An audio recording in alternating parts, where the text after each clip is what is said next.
Yung Filipino breakfast. Yes, ito yung ulam namin. Tapos, ito ang daing. Bale, marinated na siya. Piprituhin na lang. Masarap na ulam.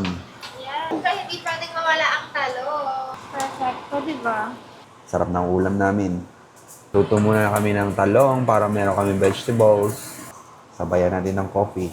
Masarap. Yung daing na bangus. Prituin na natin. Sarap niyan.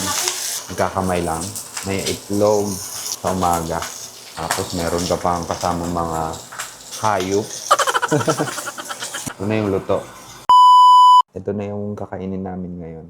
Meron akong coffee dito. Ang sarap nito guys. Sausawan, itlog, daing na bangus. Simpleng ulam lang. Ulam ng mga pure-blooded Filipino.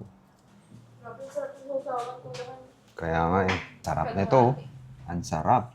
Kape tayo, kape.